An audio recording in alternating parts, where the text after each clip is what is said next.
Welcome to Atheism Debunked. Let's get it.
What is going on?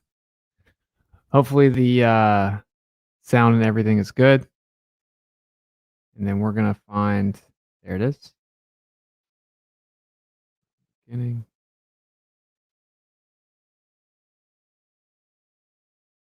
Okay. So tonight we're going to talk about atheism and probably a stream that's long overdue. Smash the like button, share it out. I think it is an important stream. I could have gone way in depth. I decided not to do that. But of course, atheism, the etymology of atheism is no theism, no theist, no deity, no God. Okay, so if someone was to actually take that position that there is definitively no creator, they would technically be an atheist. Now, that doesn't exist. You're basically never going to find anyone that claims to be a true atheist in the sense that they are saying they know that there is no creator. And they'll all basically say they're atheist agnostic. Why don't they just say they're agnostic? Well, they want to throw this caveat in there to say, well, I'm currently unconvinced that there's a creator. I see no evidence to convince me that there's a creator. And it's because they think it's edgy. And I think that fact alone is very telling. If someone will openly say that they're agnostic, it's totally different mentality than saying atheist. I'm atheist. It's just people think it's edgy. They think it's actually an intellectual position. They think, oh, you must know what you're talking about. You must have studied science, blah, blah, blah. Okay, so in reality, atheism does not exist, but there are atheist agnostics. The fool says in his heart that there is no God. And there are people that say that there is no creator, right? They'll just never actually defend that. So there's the first part of that. I will read super chats throughout, and I will come over here and kind of explain things as we go through this presentation. Comments. Thank you. Why the heck are there so many vegan flat earthers? I don't know. Thank you for the super chat. All right, so we're gonna get right into it. And if anyone has any questions, super chat me. I'll try to also read the chat, and it's gonna be a good one. So let's not take any more time. Let's just get right into the presentation. You guys can tell me if you want me on screen or full screen, or I may go back and forth. So, okay, let's jump right into it. I can make this a little bigger. Okay. Atheism debunked. We have this brain here thinking, and it's actually a deeper thumbnail than you may think, right? People think that thought is just your brain, right? They'll tell you that it's like this synopsis in your brain. It's neurons, it's physical electrical activity. That's all that thoughts are, and that you just have a brain. Now, of course, you make up you make up your mind, not your brain.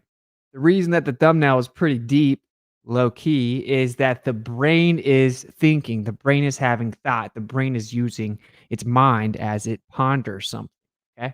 That's why I threw it on the thumbnail. That is one part to keep in mind. There is a distinct difference between your brain and your mind. And of course, an atheist may say that it is just the brain. Um, but we'll get further into that. So I wanted to explain the thumbnail.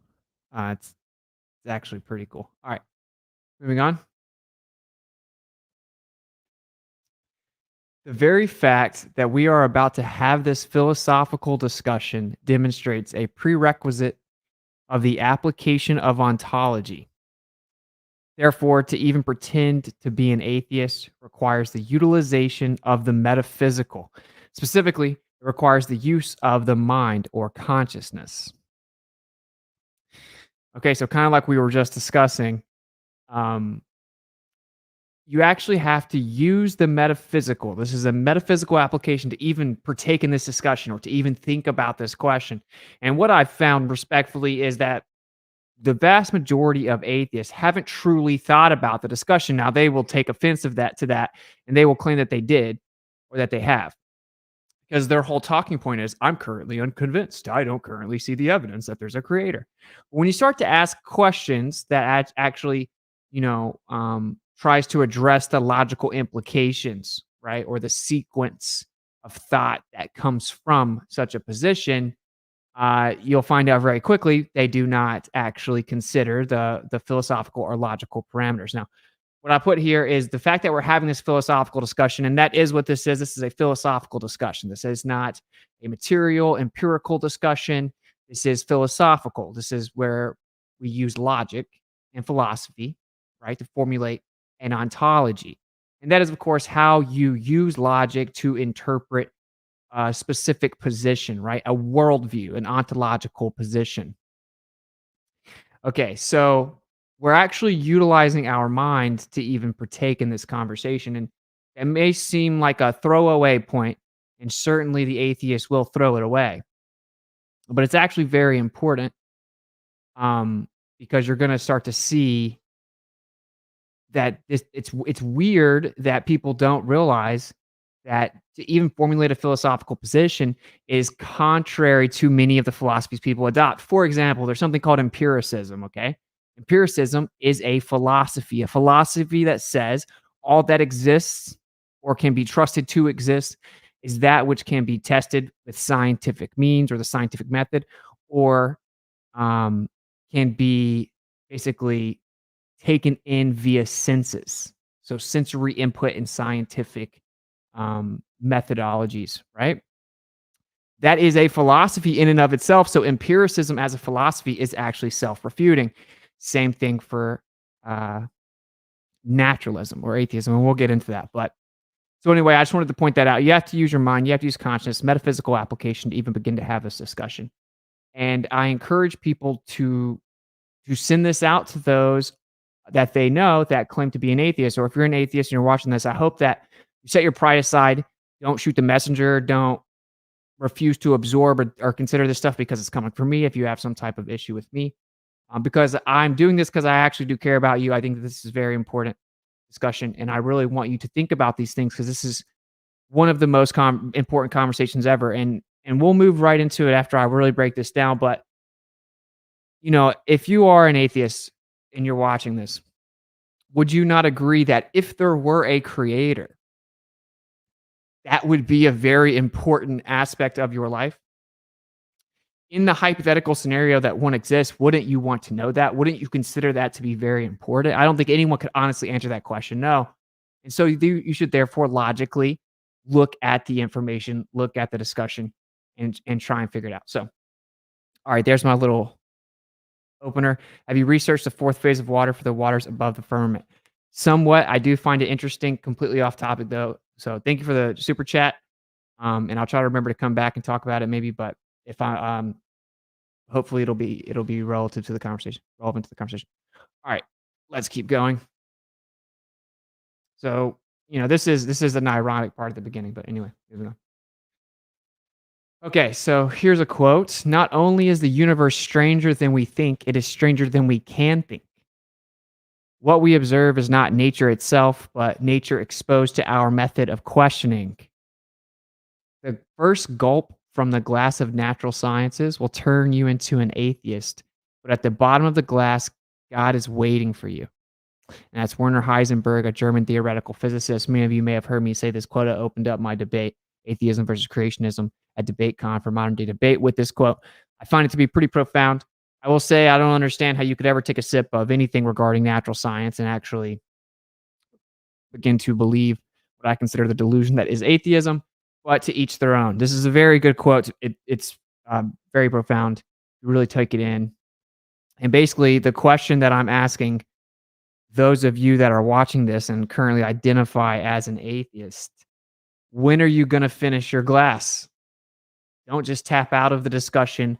Look at it and really make sure that you're content with the philosophical position that you've taken, if you even want to call it that. Okay, moving on. So when it comes to the origin of life, another quote, we have only two possibilities as to how life arose. One is spontaneous generation arising to evolution. The other is a supernatural creative act of God. There is no third possibility. Spontaneous generation was scientifically disproven 100 years ago by Louis Pasteur and others. That leads us scientifically to only one possible conclusion, that life arose as a supernatural creative act of God. I will not accept that philosophically because I do not want to believe in God. Therefore, I choose to believe in that which I know is scientifically impossible, spontaneous generation arising to evolution. And that is George Wald from The Origins of Life. And that is in the Scientific American. Now, this type of quote may seem somewhat familiar to you if you've heard any of my work on geocentrism. People will point blank say, sure, we can never disprove, Edwin Hubble specifically, we can never disprove the Earth being in the center and stationary. But we must avoid that possibility at all costs because of the intolerable, horrific nature of a central position, a special and unique position. Now, that's not science.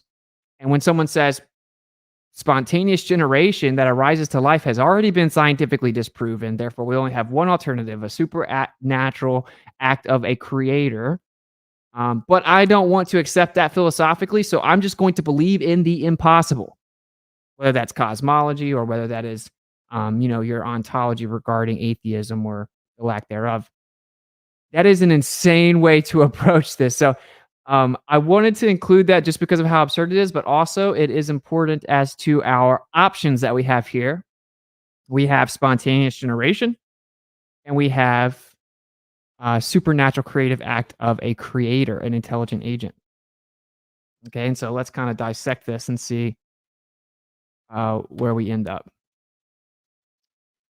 So, the philosophy of the typical atheist is called naturalism, and there are variations of this, one of them being methodological naturalism, and that's the most popular one, just a fancy way of saying we use the scientific method, right? We believe in scientific methodologies. That's what we rely on to understand the world. Leo, I debated him in the creationism atheism debate, and he said he was a methodological naturalist. So let's kind of define the term here so everyone understands it. Basically, if you are an atheist, you are a naturalist. Naturalism is a philosophical theory that states that only natural laws can force and forces operate in the universe, as opposed to supernatural ones. So very important to pay attention here. It states that only natural laws and forces operate in the universe, as opposed to supernatural ones. It is also known as ontological naturalism, which is just like the worldview of naturalism. Metaphysical naturalism, which is a contradictory phrase, doesn't actually make sense, but it's basically the acknowledgement that the philosophy is somewhat conceptual or abstract or philosophical. Therefore, well, of course, it's philosophical, it's philosophy. It's basically the acknowledgement that it's abstract, but it's just a contradictory phrase. Pure naturalism, philosophical naturalism, and anti-supernaturalism, and just different ways of saying the same thing. And really, most of it is methodological naturalism. Naturalism relates scientific method to philosophy by affirming that all beings and events in the universe are natural. This means that all knowledge of the universe falls within the realm of scientific investigation. Naturalism is the belief that nature is all that exists. Very important part there. Because what you're going to find out as we go through this, the atheist will start to shift the goalpost so fast, get to shuck and jiving, and that's just what you have to do to try to defend this. So naturalism is the belief that nature is all that exists and that all things supernatural, including God, spirit, souls, and non-natural values, therefore do not exist. For the naturalist, there is no supernatural God who made nature, yet stands outside it and can intervene in its processes. Okay, now important part here. I specifically don't use the word God typically in this discussion. I say creator or intelligent agent. And the reason is because there is this assumption of personification when we use the word God. When people hear God, they think, oh, it must be personable, right? You see how I just immediately use the pronoun he. Now, of course, my position is that the creator is a father figure, but isn't strictly limited to male or female the way we interpret it, right? It's an embodiment of both the masculine and the feminine, but he is a father figure ultimately. But anyway, that aside, see, that's my personal interpretation of a creator. And yes, you do know, I believe in the scriptures. I think I've thoroughly researched them out and I've had a personal relationship with the creator. I feel like I've been answered, but that's not what this is about. That's not what this conversation or debate would be about. And debate is not a bad thing. Just the debates you guys typically see me in are not real debates. Debates are actually very important and they've existed forever and they're one of the staples of a functioning society. And it should be respectful, intellectually honest, specific conversation. So, all that being said, the word God comes up a lot, but my advice to someone is kind of just replace it with the word creator or intelligent agent. Okay, in this discussion, because when you say God, God, God, people have these caricatures. They have this bias against religion.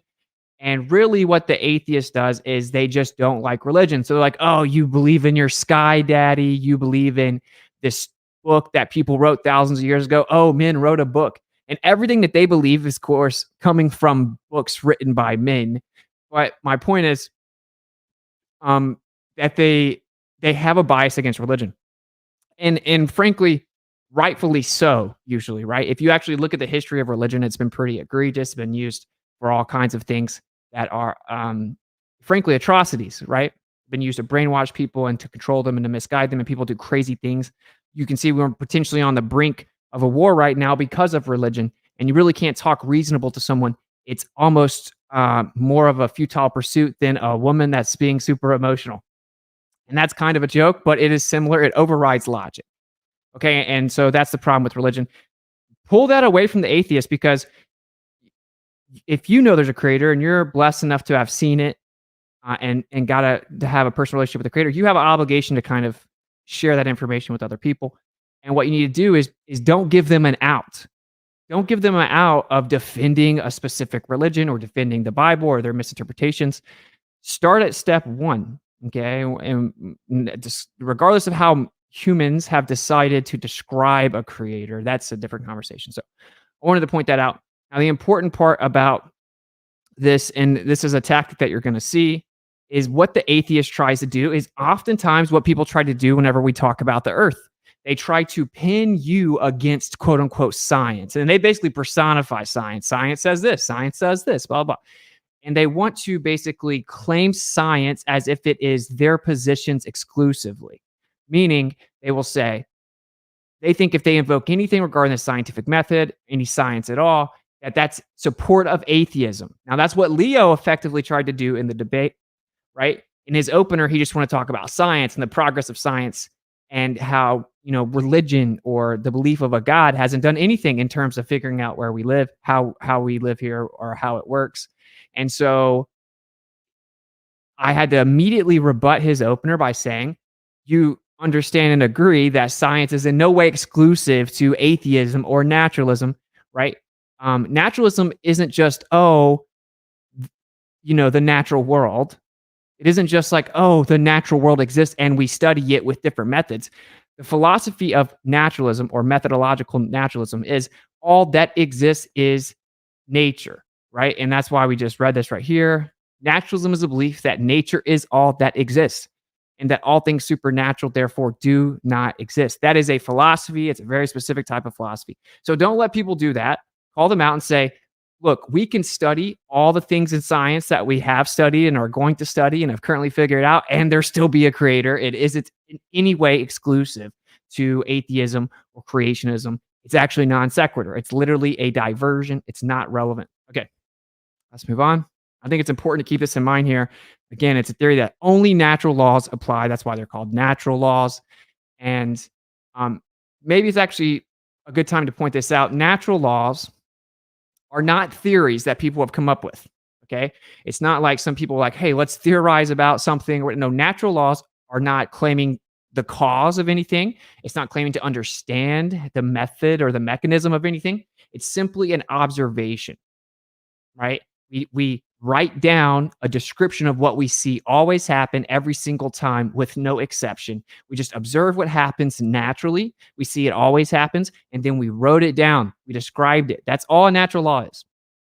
That's why they're there to stay. They're effectively written in stone, right? Because it's not a theory. It doesn't get updated. It isn't claiming a cause of anything, right? For example, the second law, entropy. Who's claiming to know the cause of entropy? Not the natural law of the second law of thermodynamics. So it's important to understand those two things, and just understand that philosophy of naturalism is really the only position an atheist can take. And I want to say this one more thing because I want to get all this stuff out so you guys understand the context of the PowerPoint as we move forward. Oftentimes, what happens is the atheist just thinks they can take the easy way out. They can be like, oh, well, or atheist agnostic. I'm not taking a position. And I should have said this at the very beginning. If you say that you are atheist, or you say that you're atheist agnostic, or that you're currently unconvinced that there is a creator, okay? And you think, well, I don't have the burden. I'm just saying I'm not convinced. You are intrinsically making a claim. And that claim is that it is possible that what we observe here could exist without a creator. You are making a claim. You are claiming that the information, the order, what we observe here is possible without a creator. As soon as you say, I'm atheist or atheist agnostic, you're saying it's possible that this place could exist without a creator. You are making a claim. Now, you may not be claiming to know it's that one, or picking a side doesn't matter. And that's a very important part of this too. And I say this because, do you really want to know the truth? And it goes back to my first question. Don't you agree that if there were a creator, irregardless of any type of religion, don't you think that would be important? Wouldn't you want to know that? So why play games? Why try to find a way to avoid this discussion? Okay, moving on. So, of course, the idea that all that exists is the natural world effectively comes down to matter or materialism. Nothing exists outside of matter or a derivative of matter. That is also a philosophy, materialism. In fact, it basically parallels with naturalism. But matter could not have created itself, because that would mean it needed to have existed before it existed, right? So something cannot create itself. Simple enough. Okay, so matter could not have created itself. It can't be all that there is. Very simple. Shouldn't even have had to make that slide. Okay, next. Now, the first law of thermodynamics, and this is a natural law. And again, we just covered naturalism is a philosophical theory that states that only natural laws and forces, so only natural laws and natural forces operate in the universe. Naturalism is the belief that nature is all that exists, and all things supernatural therefore do not exist. So natural laws would be the linchpin of that philosophy, because those are just simple observations of the way the natural world works, okay? And so one of the most famous natural laws ever is the first law of thermodynamics, and it is based on the law of conservation of energy, which states that energy cannot be created nor destroyed, but can only be transferred from one form to another. Now, this goes for matter as well. So energy and matter cannot be created nor destroyed. It can only change modalities. It can only change from one form to another, transfer from one form to another.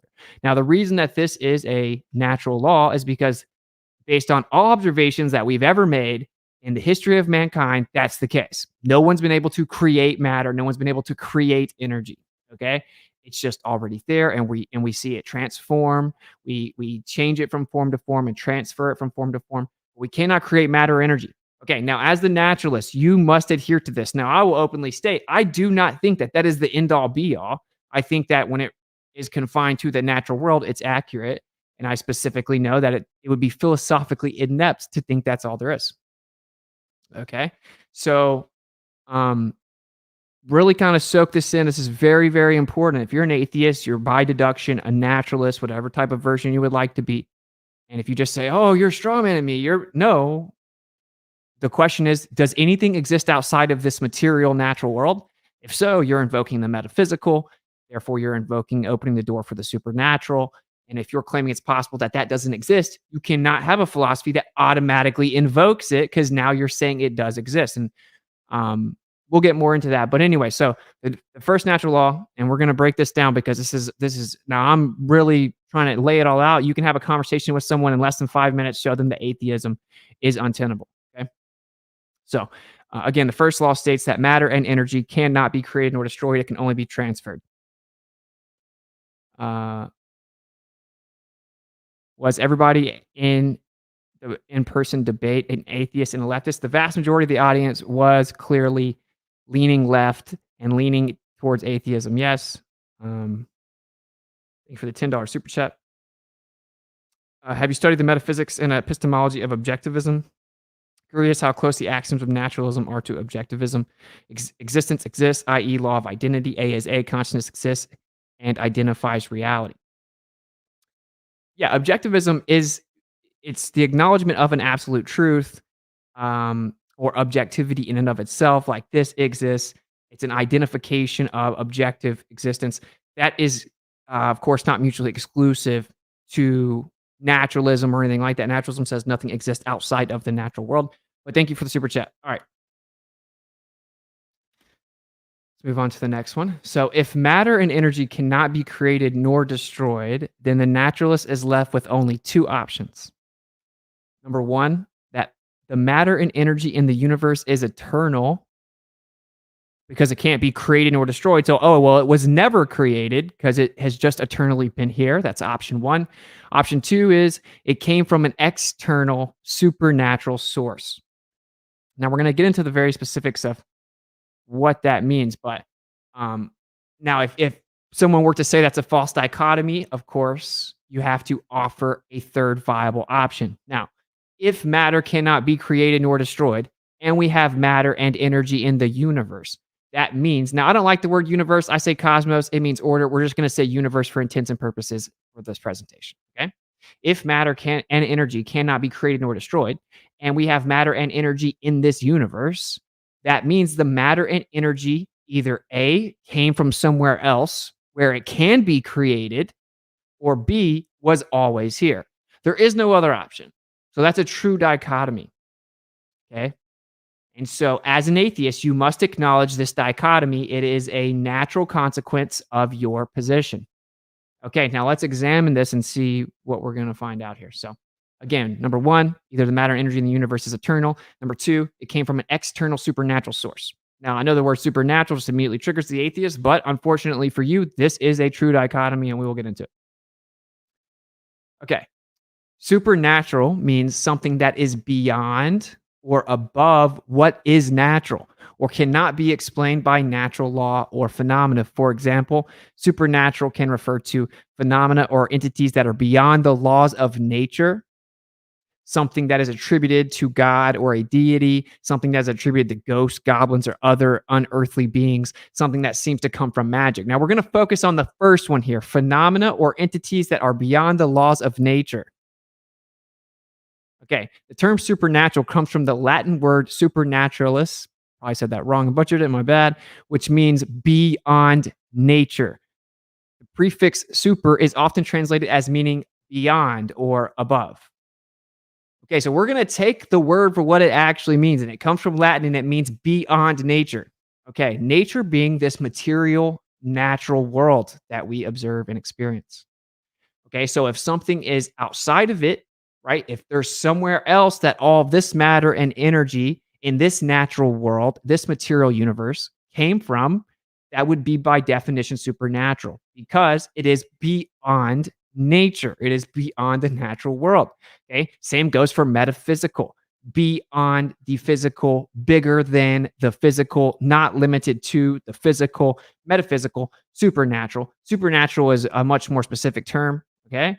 So when I said in the last slide here, I said that the second option is it came from an external supernatural source. Well, the fact that it would be external means by definition, literally, etymologically, it is supernatural because it is beyond nature. Okay? It is beyond the natural world. Okay, so I hope that that makes sense to everyone. Supernatural means something that's beyond or above what is natural or cannot be explained by natural law, phenomena or entities that are beyond the laws of nature. Okay, well, what law of nature are we discussing, right?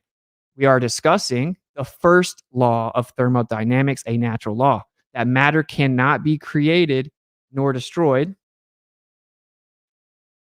right? The first law of thermodynamics, matter and energy cannot be created nor destroyed. So we're going to come over here and we're going to realize, okay, well, if we have the logical requirement that this matter and energy came from somewhere, either A, it was always here, therefore it didn't violate natural law, it wasn't created nor destroyed, or two, it came from somewhere outside of here, okay? And let me come over here and explain this too. So say it came from somewhere outside of this universe. You know, of course, mainstream cosmology, which is just absolutely bankrupt. It says that there was a singularity, an infinitesimally small point, and that there was a big bang. And that's the popular mainstream cosmology, of course. Okay, so we'll say pre-singularity, which is a phrase that you will hear from many atheistic opponents or components. Okay. Pre-singularity, however you want to phrase it, right? If you don't go with option one, which is that the matter or energy in the universe is eternal, which on its face is just ridiculous. The idea that all the matter and energy here just always been here, what does that even mean? That makes no sense whatsoever, right? But we're going to get into why you just don't even have the option to say that, okay? But just on its face, it's logically ridiculous. But anyway, so if it came from outside this material universe, the matter and energy came here somehow from somewhere outside of here, okay? That means that it's external. And now you have a couple situations. One, you can say, well, where it came from, it was eternally there. Well, you have the same problem with one, it just being logically ridiculous, an infinite regress, makes no sense, right? Um, or you have to acknowledge, well, the matter and energy was created from outside of this universe, and therefore it's supernatural. Okay, so hopefully I broke that down, and I'm being really specific. I'm phrasing things a lot of different ways. But if you're going to present this to someone or try to explain to someone, you can do it very succinctly. I just want to make sure you guys kind of fully grasp everything I'm laying out here. Okay, so moving on. Okay, and I think we pretty much covered that, right? When you invoke something external or beyond the laws of nature, specifically the first law of thermodynamics, that matter cannot be created or destroyed. If you ever invoke that it was created at some point, then of course you have something beyond nature or the limits or confinements of natural law, i.e., supernatural. Okay, now our first option, remember, was that it's eternal. It was eternally here. Okay. The second law of thermodynamics is that entropy always increases. Now, typically people define that as disorder. I think that's pretty shoddy, but it doesn't really matter. It's basically the process of seeking equilibrium. Okay. Therefore, the amount of usable energy in the universe is progressively decreasing. Okay. Now, this is very important to understand. We'll give you some basic examples of entropy, right? You open up a soda and it goes, shh, right? That's entropy. That high pressure is going to low pressure. It's seeking equilibrium. If it's really hot outside, I'm running the AC. I open the door in the middle of July. The hot air is going to rush in there, right? If I have a vacuum chamber and I open it next to a pressurized system, then the gas is going to violently fill that vacuum, okay? Because everything seeks equilibrium. It's the same thing with quote unquote positive and negative charge attracting each other. Well, actually, there's just something that's charging, something that's discharging, and therefore they go towards each other because they need each other, because they're seeking equilibrium. One system has what the other system needs, and vice versa, right? This system is trying to get rid of the excess. This system has a lack or deficit of the electricity in this case, right? The charge. Okay. So everything that exists seeks equilibrium, and we're going to get into that towards the end. But that right there itself refutes atheism. But we'll explain it in a second. Okay. Now it's important to understand that's effectively what the second law of thermodynamics is addressing. So the first one is, oh, the matter and energy can't be created or destroyed; it can only be transferred. Number two, everything seeks equilibrium, and to be specific, via pressure mediation. And that's why I said the one true natural law that would be the first one was that everything seeks equilibrium via pressure mediation. All right. Anyway. So what this means is that the amount of usable energy is decreasing over time because it's utilizing energy to seek the process of equilibrium, right? In the process of seeking equilibrium. Okay. So as something as beginning, so like when you open up the soda, right? It uses energy to then equalize to the surrounding area.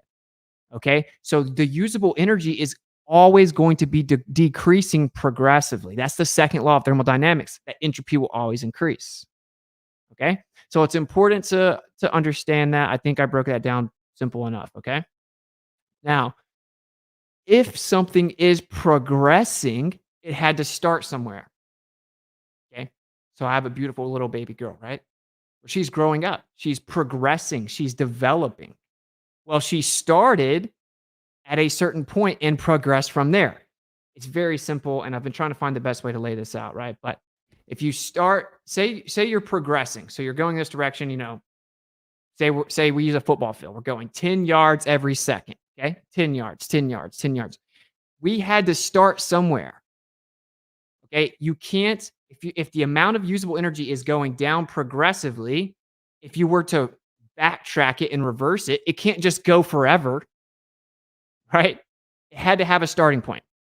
But I know the atheists may not want to resonate or accept that. So we'll use one of the most famous atheists ever,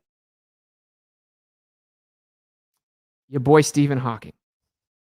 This argument about whether or not the universe had a beginning persisted into the 19th and 20th centuries. It was conducted mainly on the basis of theology and philosophy, with little consideration of observational evidence. This may have been reasonable given the notoriously unreliable character of cosmological observations until fairly recently. The cosmologist Sir Arthur Eddington once said, quote, "Don't worry if your theory doesn't agree with the observations, because they are probably wrong. But if your theory disagrees with the second law of thermodynamics, it is in bad trouble. In fact, the theory that the universe has existed forever is in serious difficulty with the second law of thermodynamics. The second law states that disorder always increases with time. Like the argument about human progress, it indicates that there must have been a beginning, and that's Stephen Hawking in The Beginning of Time." Now, I actually forgot I wanted to put something in here real fast. So, that, of course, is one of the most infamous atheists ever, right? And we're not appealing to his authority, we're appealing to the actual logic presented and the natural law, which has all empirical evidence ever observed. And it's important to understand, just like with, is the Earth a stationary plane? Well, the default position is what all the empirical evidence says, right? Like we look at all available empirical evidence, we apply understanding, and we understand that's the default. So a claim that something else is going on, something else is existing, has the burden to substantiate it's even possible. And that is always the case. Okay. So let me pop this up real fast because I forgot to add this meme. So,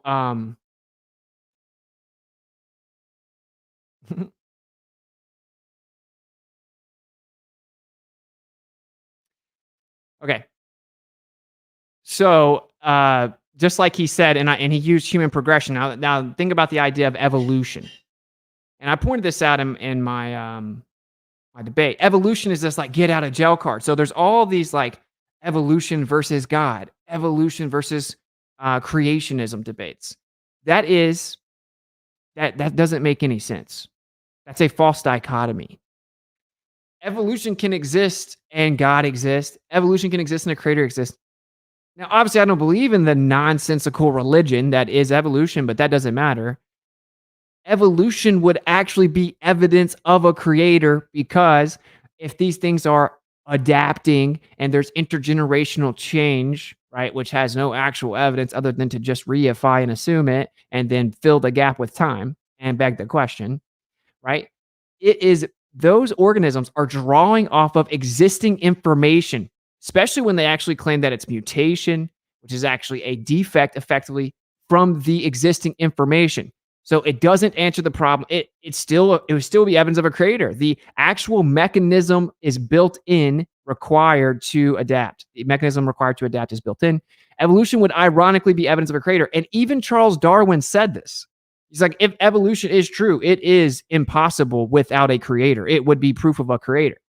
Now, I am in no way advocating for evolution. I'm saying don't give the atheist the out of just parroting different made up intermediary species that they've never found. Don't give them the out of just, regurgitating the script that is evolution. It doesn't help at all with atheism. It's a non sequitur. It's completely irrelevant. It actually would aid creationism. Okay. And even abiogenesis, the idea that organic life stemmed from inorganic matter, also doesn't help the atheist, because the energy still had to get there. The matter still had to get there. And abiogenesis is obviously just completely ridiculous and it's lunacy. Okay. So anyway, I wanted to really quickly add this meme here. So like I said, that is one of the most infamous atheists ever. And we'll cover what he said again in just a second. But I had to get this meme. I think this meme is hilarious.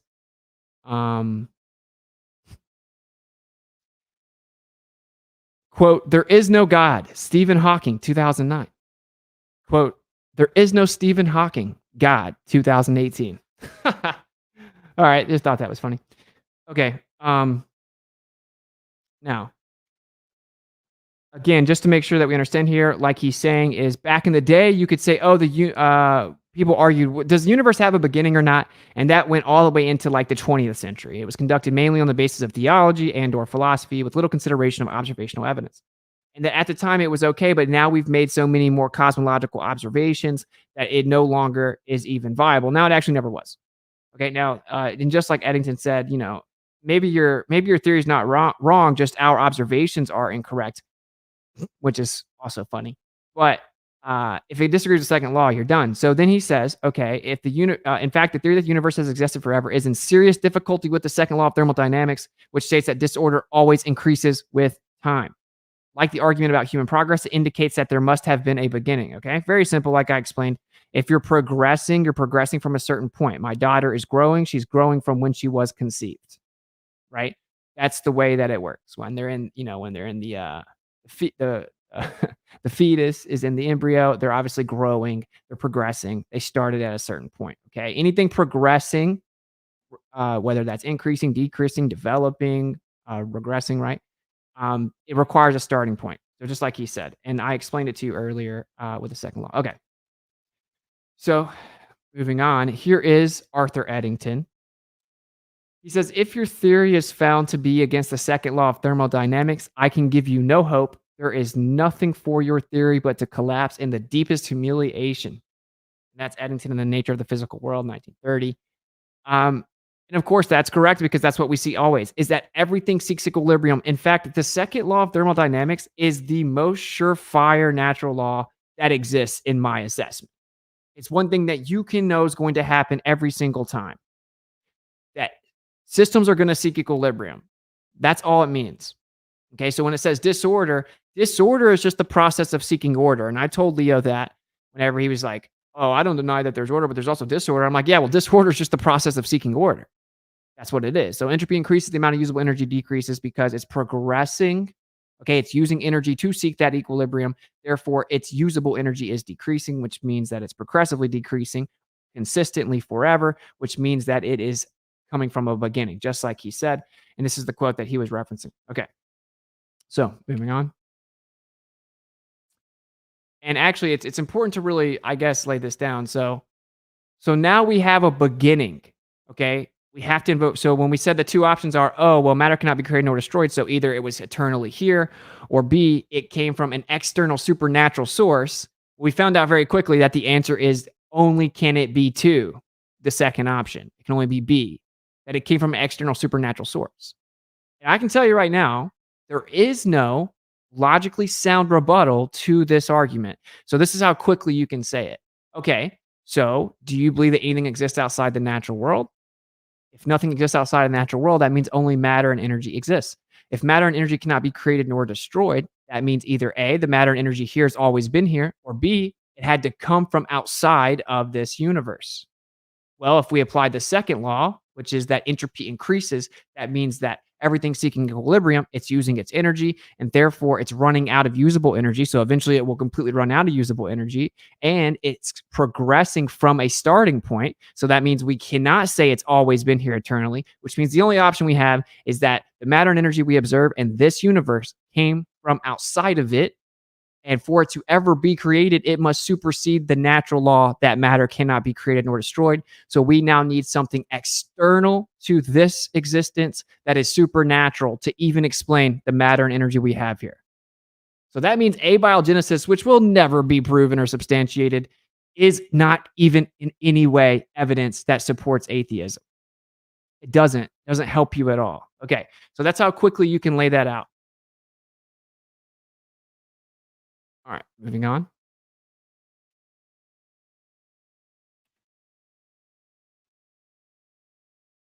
I don't want to miss super chats, so I'll catch up with them, but I'm not gonna forget about you guys. Information is a code or specific notion conveyed in the ordered sequence, in an ordered sequence, sorry. So the antecedent to information is intelligent agency. This is because the alternative, chaotic and random disorder, cannot create reoccurring, meticulously ordered, and sequential information. I'm going to read that again. Supernatural is the definition of God, though. Well, yeah, like I said, I don't use the word God because it's a personification. But yeah, it's gonna get very funny. It's actually already over, frankly. But So information is a code or specific notion conveyed in an ordered sequence. Okay, now this is effectively metaphysical, right? Information. The antecedent to information is intelligent agency or a mind. This is because the alternative is chaotic and random disorder, which cannot create reoccurring, meticulously ordered, and sequential information. Okay, now each word is very important. My daughter wants to know. My daughter wants to know your thoughts on why God created the stars and what they are. Um, I mean, I'm just speculating, but I think he created the stars in the sky to give us a calendar and to give us a clock and to give us signs, and that he actually wrote the entire story of existence from beginning to end in the stars if we know how to properly read them. I think they also might be sentient entities that are singing praise to the creator. I think that they were given appointed times and that they move around to give us signs down here, to give us a clock, to give us a calendar, to give us warnings or signs of what is to come. And he wrote the story of all existence in the stars for an intricately beautiful timepiece. And I think that they may actually be cymatic patterns coming from, or we may see the cymatic patterns coming from the stars because they are singing, effectively creating vibration, sound, acoustics within a fluid like medium, which causes light. It's called sonoluminescence. And you can look up star in a jar. So that's what I think they are. And that's what I think that they were created for. I've obviously never been there, but it definitely fits the evidence. Old news, better regurgitation, better grades, better jobs, better something. LMAO. Not sure exactly what you mean, but thank you for the $5 super chat. And thank you for, I didn't say your name, Samantha Silver. Thank you for the $20 super chat. Let me come up. I don't want to get behind because sometimes StreamYard resets the super chat. So let's go up. And you guys asked me if you need me to slow down or repeat something or whatever. I'm trying to really make sure I explain it pretty thoroughly, but okay, yeah. Yes, it's almost shameful or embarrassing to even use the word God, but who cares? Something greater than understanding is humility toward the truth and creator. He makes the rules in his word, KJV, not us. Well, yeah, I agree. The creator has a name. And one thing that we can definitely bank on pertaining to the scriptures is that it would be Yah, the poetically shortened abbreviation. But and then you have God, Godriel. But anyway, and yeah, I'm saying don't use it because of the personification. So I definitely wouldn't go around and be like atheism versus Yah, right? Because what I'm doing is demonstrating logically and intellectually that that invoking a creator is a requirement, right? And that's why the scriptures say that no man is with excuse, right? All they have to do is look around and use their mind that they were given. But thank you for the $20 super chat. I think it says Jonica. I could be saying that wrong.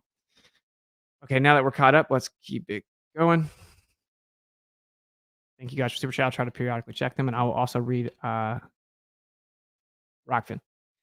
Okay, so let's cover these words very specifically. I'll make it a little bit bigger, actually. We'll do it like this.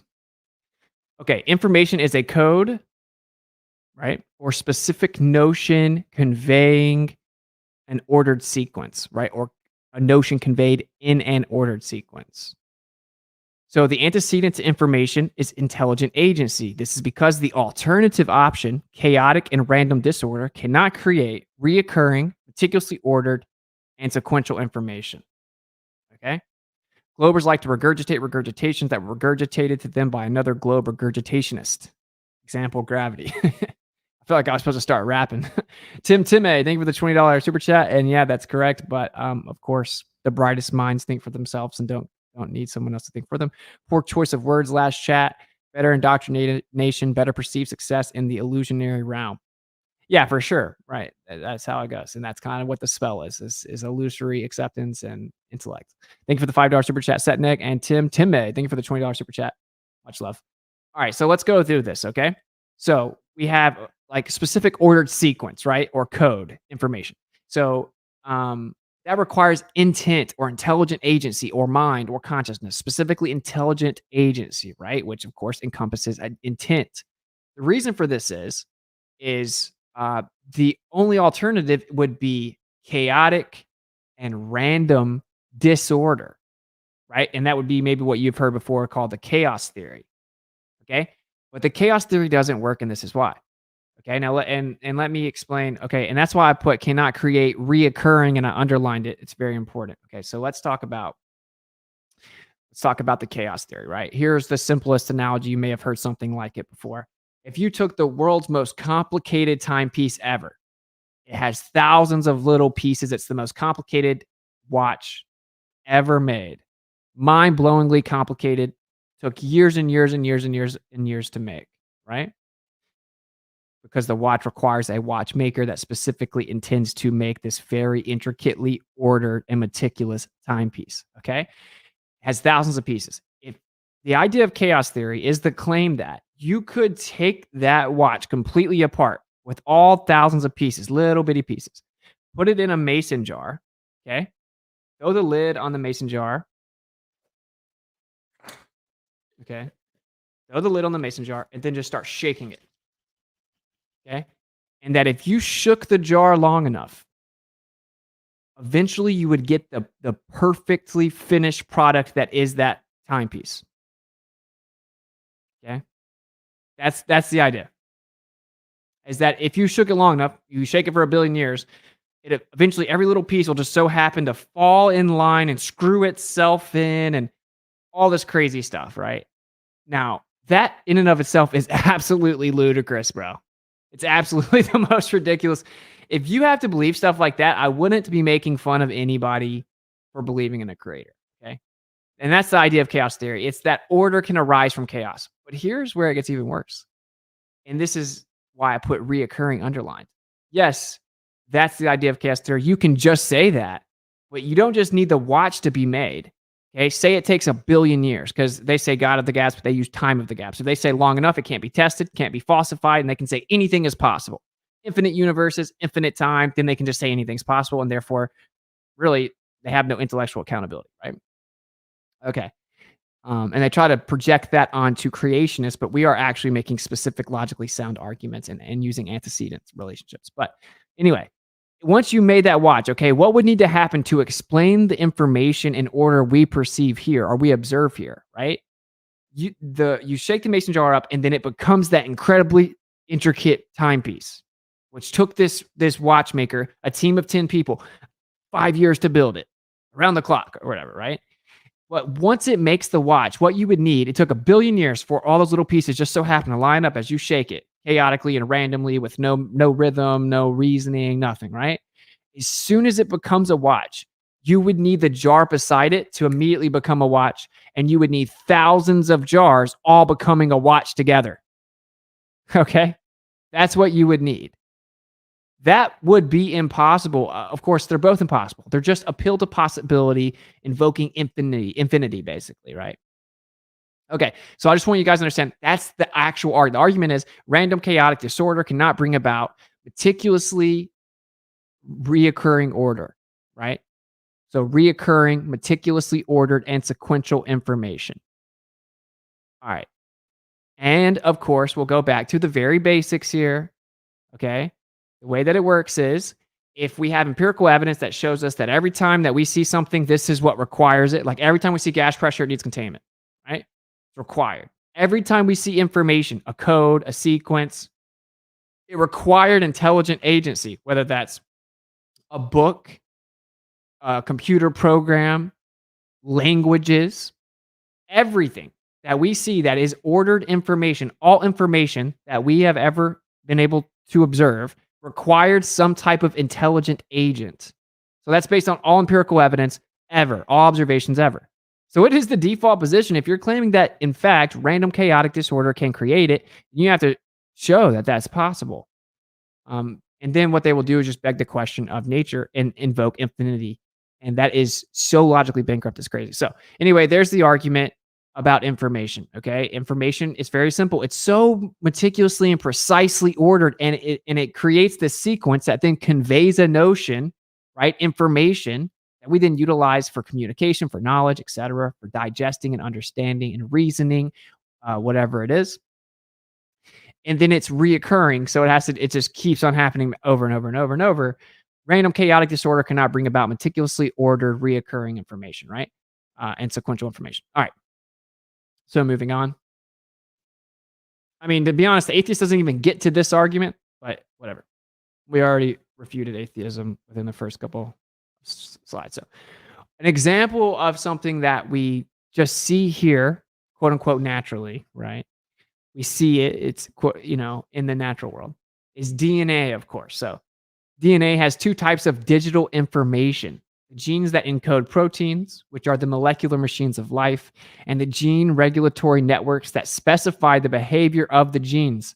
So, not only do you have the information that required the intelligent agent, you have the computer software that required the programmer, but the programmer had to also put in commands within that program to actually instruct the information on how to be facilitated or to instruct certain actions to be carried out.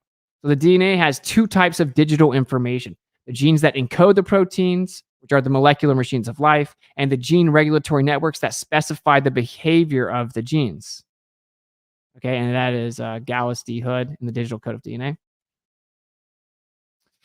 Quote, the genetic code performs a mapping between the sequences of the 4 nucleotides in mRNA to the sequences of the 20 amino acids in protein. It is highly relevant to the origin of life that the genetic code is constructed to confront and solve the problems of communication and recording by the same principles found both in the genetic information system and in modern computer and communication codes. And that is H.P. Yaki, Origin of Life on Earth, and Shannon's Theory of Communication. Okay, so very simply, the DNA, right, is specific information. It's the building blocks of life. And I will go ahead and say this, right? I am not a full believer in the current theory or model of DNA, and that isn't the point. The point is that it's very ordered, meticulously ordered. It's reoccurring sequence. Okay. And it couldn't just have randomly arisen. It has different types of information, right? It has the actual information that allows for the existence of the biological entity or organism itself. It has the actual instructions to carry out certain mechanisms with specificity. Okay. Moving on. So, quote, there is enough storage capacity in the DNA of a single lily seed or a single salamander sperm to store the Encyclopedia Britannica 60 times over. Some species of the unjustly called, quote, primitive amoebas have as much information in their DNA as 1,000 Encyclopedia Britannicas. That's Richard Dawkins, of course, an infamous atheist, evolutionary biologist, and that is in The Blind Watchmaker. Okay, so that's just to kind of wrap your mind around the complexity of the genetic code. And this is, of course, reoccurring. That's why it is so damning. It requires intelligent agency based on all evidence ever. And it's just an insane claim to think that something could be so perfectly made that it carries out very specific functions in such a way that you're able to exist with mind-blowing, unfathomable specificity and complexity, and that it is just a product of random chaotic disorder with no purpose or reason. Absolutely insane. It's a very basic logical argument and antecedent relationship. Okay, next. Let me come over here. Mason, thank you for the $10 super chat. Atheists spend their time scoffing and mocking and doubting instead of seeking God diligently through faith and prayer for validation of eternity. Arrogant, indoctrinated egos will be the downfall of many. Yeah, and you know what it says, right? It says like the pride will lead to destruction, and a haughty spirit will be your downfall. I'm butchering that, right? But pride and the haughty spirit leads to destruction. And that is scoffing, mocking, disdain, contempt, arrogance, and pride. So yeah, I absolutely agree. But I think we are always just try to reason with people that are open to being reasoned with. And yeah, it's just, I think that our entire purpose of being here is to struggle, thus learn. And I think that we are to help other people out once we do learn. Thank you for the $10 super chat. Hogwire, thank you for the $10 super chat as well. Love you, dude. Thank you for fighting the good fight. Oh, thank you, man. Thank you for the support and the kind words. And no problem, man. I feel like this is what I'm led to do. So here we are. I want to make sure I'm not missing anyone. All right, we're good. All right, so let's check out this next quote here. This is Norbert Weiner, professor of mathematics, MIT. Information is information, neither matter nor energy. Okay, now we've come to another problem. Okay, again, naturalist of philosophy, so also called idealism, naturalism, right? Um, Basically paralleling to materialism, the philosophy of it. Okay, because like the study of the natural world or empiricism or scientific method, the application of scientific method or whatever, right? Those aren't philosophies, right? Like, I'm going to study the natural world using the scientific method. That isn't a specifically denoted philosophy with specific claims. Materialism, and I've had some people try to argue with me about this, right? They're like, everyone's a materialist. You use matter. That's like saying everyone's a naturalist. You use stuff in the natural world. No, okay.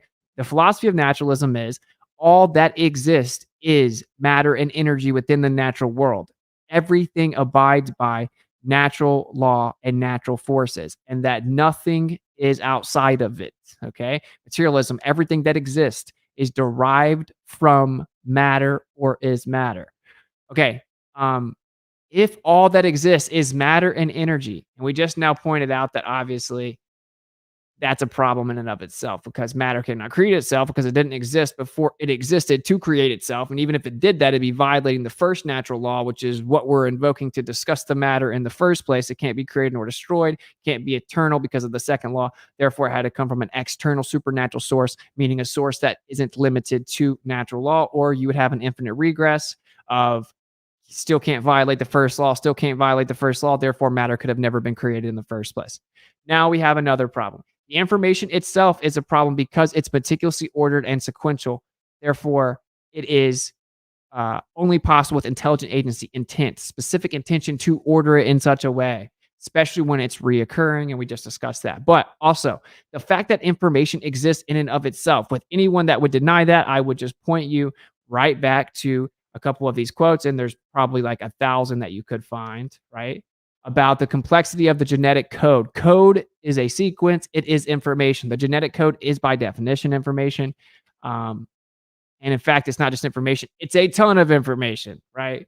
Where like a single lily seed has the Encyclopedia Britannica 60 times over, and the unjustly called primitive amoebas have 1,000 Encyclopedia Britannicas. Okay, so it's tons of information. So we know for a fact that the actual fundamental component of organisms, the genetic code. And I was going to say, I don't necessarily believe in the modern model of DNA. And don't get it twisted. I think that's a huge rabbit hole that has a lot of legitimacy, is challenging the model of DNA. We know that they've constantly been wrong about all of it. Oh, junk DNA, never mind. It's super important.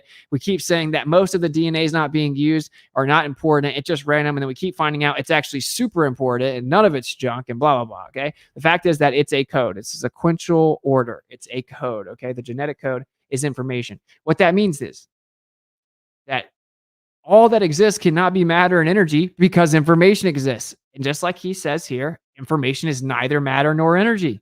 So now we have something else. So I ask you, how can information exist if your philosophy says all that exists is matter and energy?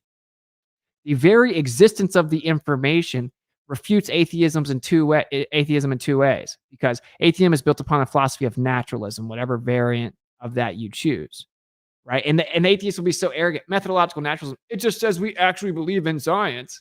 Creationists don't use science. And no, science destroys atheism. Just like our first quote, the first sip of natural science will have you an atheist, but at the bottom of the glass, God is waiting for you. Okay. So the fact that the information is so ordered requires intelligent agency because random chaotic disorder cannot create it. And then the second refutation of atheism by way of information is the fact information itself exists, which no one can deny that, right? That it's not matter or energy. So your philosophy can't be accurate if it says all that exists is matter and energy if we know information exists. And that's, of course, metaphysical. It is the idea of order, right? It is intention creating order, information, a conveyance of things that then is turned into knowledge, a conveyance of a specific notion. right? That is a metaphysical abstract. Okay. The mind, consciousness is required to have intention and then order it. Information refutes atheism in many ways. Okay. And it also specifically refutes naturalism, which claims nothing exists other than matter or energy. Which one is information? I brought this up to Leo and he quickly said, okay, well, maybe matter, energy, and information exists. Now, he interrupted me so much I couldn't actually show him why that was just a concession of his entire worldview. Um, but that's why I decided to do this actually, was because I got interrupted so much in that debate. So anyway, I hope that that's making sense to you guys, and I'll recap the arguments at the end. Okay, let's move on to the next one. We're almost done. Okay, this is not even touching on the unfathomable reoccurring specific complexity found within biological mechanisms.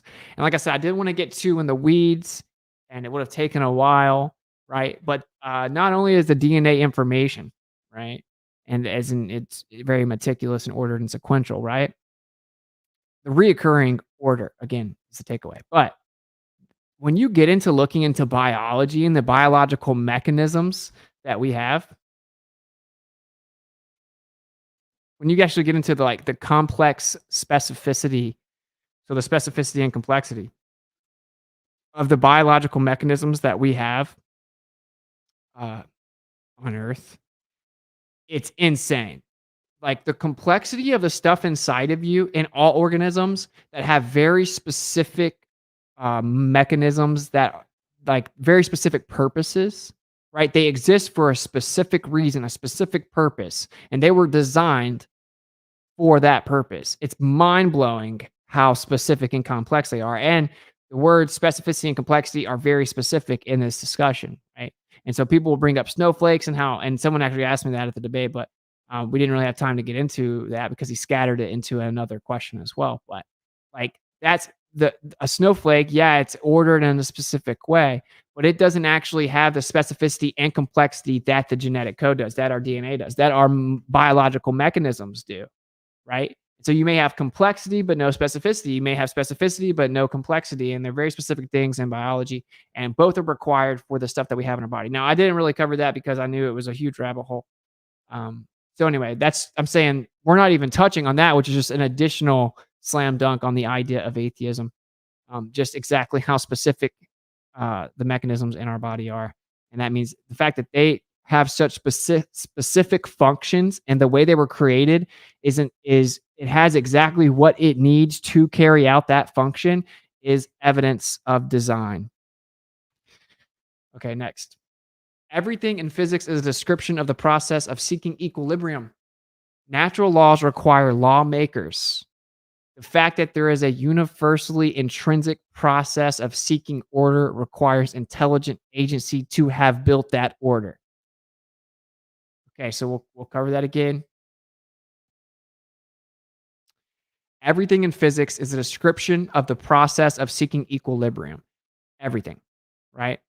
Uh, Anytime that we're studying the natural world with any method, the scientific method, all of physics, attempt to understand. Science means to know, attempt to gain knowledge, to have a better understanding of this place, right? All of physics can be summarized in that statement. All things seek equilibrium, and specifically, everything seeks equilibrium via pressure mediation, right? And we can kind of get into that a little bit more in a second, but you guys know how I feel about that, right? Like magnetic attraction is a misnomer. It's actually dielectric acceleration. It just accelerates based on the pressure from each magnet. It pushes it towards each other, if you want to call it that, but really it migrates, it moves, it accelerates to the pressure point that's the lowest or next to none in between the two magnets. When it's hot outside, I open the door and the air rushes in. If I threw a paper plane past the door as I opened it, the air would come in and then it would blow the plane off of its path, right? Because that plane is now affected by the pressure being mediated from the hot air going to the cold air. Okay? It's very simple. It's actually all very simple. And that's what the magnets are doing. That's what electrostatic attraction is doing. That's what, positive and negative charges do. That's what your coffee does as it cools off. That's what your soda does as you open it up. That's what the vacuum chamber does, et cetera, et cetera. Okay. And so the most basic example of the second law of thermodynamics is heat to cold, right? But anyway, So everything in physics is a description of the process of seeking equilibrium. Everything, everything, everything, right? We may be identifying and compartmentalizing specific characteristics, but everything we're studying in physics is actually a study of processes that are simply the seeking of equilibrium. Okay, so natural laws require lawmakers. Duh. It's so obvious, right? The fact that there is a universally intrinsic process of seeking order requires intelligent agency to have built that said order. Okay? So, what that means is the fact that everything that exists, everything in this natural world, everything in this material world, everything in this physical world, okay? Everything that we see, it's constantly seeking equilibrium, constantly, bro. Okay? The reason things sit at rest is because it's as close to equilibrium as it can get. Now, I would say, technically speaking, nothing is in a complete state of equilibrium because there's always intrinsic vibrational resonance in all matter.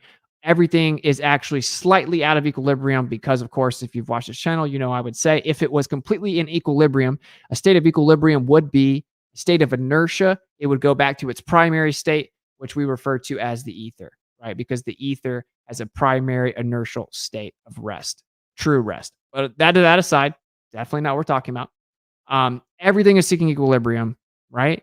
Through pressure mediation. And so the fact that everything is what does that mean? What does that mean? It means that there is something that is a state of equilibrium. There is some state that is equilibrium. Okay. That means that everything is going to find its place in order. It's all going to try to get into its place in line, basically. The fact that everything that exists is constantly trying to find its equilibrium means it's trying to find its place in line. It's trying to get to the order. That means that order, that perfect state of order and equilibrium, had to have been created so that everything could even try to get there. Physics itself, every single part of it is proof of creation and refutation of atheism. The fact that naturally and intrinsically everything in the world is trying to seek order, seek the fact that there is order to seek, proves that there is some type of intelligent agency behind this place. Okay, so I hope that I broke that down, try to break it down in multiple different ways, but it is, I mean, that's rough, man. I mean, I hate to break it to you. Okay, and so I do want to cover a couple things that you may hear well, actually, okay, I'll do it right now. So whenever you bring up the matter, for example, you say, well, okay, first law of thermodynamics, that's a natural law. So obviously you have to adhere to it. You're a naturalist, right? So matter cannot be created nor destroyed. Then you walk them through what we talked about earlier and how they can't get out of that, right? As an atheist agnostic, because atheism doesn't actually exist. They will then say, oh, wow, this is so funny. That actually debunks a creator. Okay, that's what they will say. It's a very ignorant response, though. So, like, oh, if matter can't be created nor destroyed, then there can't be a creator because he would have to violate the first law. Okay, but that's very short-sighted and ignorant because obviously, if you have a creator outside of this place that's supernatural, it isn't limited to the natural law. In fact, that's the only way to solve the problem. And I just explained it logically, how you have to invoke something supernatural, right? So to say, oh, actually, the first law debunks the creator is an insane thing to say. It truly is, okay? Because the creator, any type of creator, any type of intelligent agency that is supernatural wouldn't be limited to the confinement of space, time, and matter. It wouldn't be limited to natural law, okay? Or natural physical confinement of this material world or this natural world, right? So it wouldn't be confined to space, time, and matter. We've just proven the atheist has to actually invoke that. The atheist has to say, okay, well, if we apply the first law, then we apply the second law. We have to say there was a beginning to this universe and that this matter and energy came from an external source that came before it, right? And it has to be supernatural because, again, like we covered, that means that it's not, and I'll just go to it because I feel like maybe that's the best way. right here. Okay, it's supernatural by definition because supernatural means something that is beyond or above what is natural or cannot be explained by natural law or phenomena. Some examples: phenomena that is beyond the laws of nature. The term supernatural comes from the Latin word supernaturalis, which means beyond nature, right? Okay, so again, to not have to be confined to space, time, and matter or natural law, like the first law of thermodynamics that matter and energy cannot be created or destroyed, it is supernatural by definition. Okay, so when you invoke the supernatural, then you're not confined. That's the only way you can logically answer the problem. That's what the creationist is trying to tell you, right?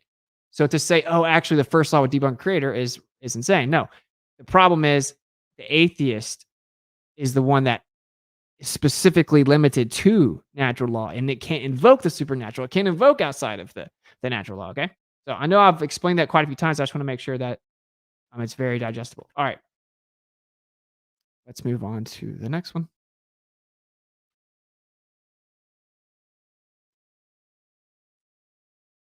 So yeah, there again, the fact that there are natural laws really just requires a lawmaker. Everything seeking equilibrium means that there is a state of equilibrium to seek in the first place, which is, of course, perfectly balanced order. The fact that exists to even seek out is, of course, evidence of intelligent agency. Literally all of physics, what people call particle physics, what they call the electron, the proton, the neutron, which are all just pseudoscientific reification of a model of spheres, because people want to quantify the immaterial and it's actually etheric. None of that matters. The point is that every single thing in all of physics is evidence of that. Okay. Another thing is morality. So, subjective morality as a philosophical position is untenable. Therefore, morality can only be objective. Objective morality entails a linear code of ethics, thus, once again, requiring specific intent, i.e., the mind. Okay. So, some people will, in fact, claim subjective morality. I would say the atheist actually has to do that. The atheist has to invoke subjective morality because, and most atheists are aware of this, right? Which atheists don't really exist, but you get it. They're aware of this because, just logically speaking, if there is a very specific moral code, right? Well, who created that code? Who created the right or wrong, right? That requires intent, specific intent at that. Now, it's funny that most of the atheists will acknowledge it with morality. They'll be like, oh, yeah, if there was objective morality, then there must be some type of specific intent. But they can't acknowledge, they don't understand the same logic applies to information and the sequential nature of information, right? And the state of equilibrium that is being sought out, all of that. They don't understand that the intrinsic order and all of that is the same thing as the intrinsic order within an objective morality, right? And that's because you have a linear code of ethics. Okay. And so the fact that there's a linear code of ethics or that there's an objectively right or wrong shows that there has to be some type of architect, designer, agent with intention that actually built that. And many times when I talk to atheists, they'll start saying the word create, the word built, right? And it's like, no, you can't say built anything. Nothing can be built. And people want to act like that's semantic. It's like, no, the atheism is so philosophically bankrupt. People can't even articulate that position without invoking intention, right? Naturally, they're just like, oh, well, yeah, but maybe it was built this way. Oh, if it's built, then we have a problem, right? So anyway, now some people will try to defend subjective morality. It's just absurd, right? And I don't even care. I immediately bring up egregious things just to immediately show the absurdity in it, right? I'm like, okay, so you're saying that rape's not wrong, right? And I will say real fast, I will say about this. One thing that happens is they'll say, well, if there's a creator, then the morality must have been subjective to him or whatever. And we're like, no. We're talking about within this material world, within this natural world, within this existence that we inhabit, that we experience, there's an objective morality. An external source is a non sequitur. Okay. We're talking about from within our confinement of our existence and our, experience of morality. It's objective. And the way that we know this is because the atrocity that I just mentioned, or like hurting a child, right? Hurting an innocent child or whatever, that is it good? Like, so wait, are you saying that those things aren't objectively bad? They're like, well, back in the day, people used to think different. Okay, but it's still bad. So are you saying that because back in the day people had slaves and beat them, that it was okay? Back in the day, if someone took a woman against her will, that it was okay, right? Or that hurting an innocent little baby is okay? Leo actually said if some alien civilization came to the earth and they said either this woman gets abused and or a million people die or everyone else dies, then I would say yes, it would be moral to do that to the girl. I'm like, what? Did you just say that? That actually was said, right? Just absurd. And anyway, the idea is that whatever people think makes it okay. So if someone's a serial killer, but they've lost their mind, not their brain. So if they think that it's okay to do it, that doesn't make it okay. Okay. So there is objective morality. There are gray areas, but that's not the point. The point is that there are things we can know and we do know are objectively right and wrong. Hurting innocent people is one of them. Right. So all that being said, subjective morality is it's just an untenable position philosophically because, and here's how you phrase it, by the way. It's like, okay, so you're saying that grape and I think sometimes said they're grape and killing innocent babies and killing innocent children and all that's not only is it not wrong or bad, right? But that it's actually good. You have to actually make the argument that there are scenarios in which it is a morally good thing to do that. And Leo actually did that. He made up that scenario as if it was good, right? So anyway, just to say, it's clearly built into us because when you break that down to almost anyone in the world, they will never say, yes, it's good, right? They'll say, oh, well, people have different cultures. They think different things. And that's why it's just, dude, it's so crazy. The level that people will go to avoid a creator. That's because if there's objective morality, and I basically never hear atheists invoke objective morality, but apparently R and Raw does, which I was trying to debate that guy, but I don't know how he does because I asked him in a super chat one time. But here's the problem. If you have objective morality, i.e., also a linear code of ethics, if there is an objective morality, doesn't that require specific intent to have created that ordered morality? Okay. So the fact that we know that there is objectively good and bad, right and wrong when it comes to specific things is proof that there is a creator. Now, I know that was a lot. Most of you guys probably already knew that, but I just wanted to throw that in there. Yeah, morality is not subjective. There are gray areas, right? There are certain parts where it's maybe not so cut and dry.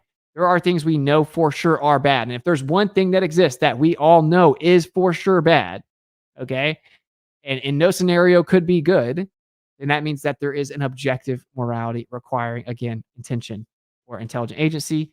So I'll read that one more time. Subjective morality as a philosophical position is untenable. Therefore, morality can only be objective. Objective morality entails a linear code of ethics, thus, once again, requiring specific intent or mind. Okay, we're almost done. So the quote unquote atheist does not actually exist. So the atheist is now forced to invoke an external, eternal, energetic, supernatural, primary mover that is not confined to space, time, or matter as the source of the causal mechanism that created this existence with specific intent. Sounds like a creator to me. Game over. Okay, and we're gonna cover this phrase right here, and I know it's wordy because each word needed to be put in there for a very specific point. That's basically the summary of the entire thing, right? Are you even a little open to Christ being God Himself? I urge you read John 1, chapter 1. By the way, salvation is by faith alone in Christ alone. Turn from sin is ironically self-righteousness. Praying for you. Don't you think that if I've looked into it, that I've read John 1:1? So yeah, I mean, am I open to it? Yeah, the word God, sure, but is He the Father? No, but I do appreciate your $20 super chat. I appreciate you praying for me. But I don't really want to get all the way into that right now. But yeah, he says, I only act on behalf of my Father. He gave me my authority, He said it specifically, I am below him, I am beneath him, I am subservient to him, that he's above me. He gave me all my authority, gave me my power, gave me my name. And he says that no man knows the final day nor the final hour, not even the angels or the Son, only the Father. Says that the creator cannot be tempted, but of course, Yeshua was tempted. So anyway, um, are you open to the possibility that he's just the son of the creator and is actually not the father, and the father is just the most high? Okay, so let's cover this phrase because this is basically what we've broken down in this PowerPoint. And I say I've been having this conversation with people, and I found out you can really get it to this point if someone's somewhat like actually cooperative in 5, maybe 10 minutes, right? Okay, and so let's look at it. Okay. So the quote unquote atheist, which does not actually exist, right? And we talked about that, is now forced to invoke an external. Now that's because of what we just discussed, which is, of course, if matter cannot be created nor destroyed, then it's either was eternally here or it came from outside of here, external, right? Well, we discovered with the second law, of course, it couldn't have been eternal. Of course, that's just logical anyway. So then it had to come from outside of here, right? So if it came from outside this place, it's external. So it's also eternal, right? What because for one, it isn't limited to time because it isn't limited to the confinements of this world. Now, of course, time is actually a conceptual abstraction that we use to quantify passing and change. So I'll say that again, right? And this is the most direct refutation of the theory of relativity. Time is actually an abstract concept. So it's a conceptual abstraction we use to quantify passing, which is actually just a concept in itself, but specifically what we use more specifically than passing, right? We use to quantify change and motion. We see motion in the sky, we see change, we see me get older, right? We see the plant grow, right? Since we see change, we interpret that as passing, we interpret that as time, then we quantify that idea, that concept. We see motion in the sky, and we use that motion, right? That perpetual motion, seemingly. We use that to give us the idea of time. Now, I'm not going to say that that has no reality to it, meaning like, well, yeah, we do see change, right? We do experience what we interpret to be passing, whatever. But time itself isn't something physical, it isn't something actual, it isn't something real. Okay.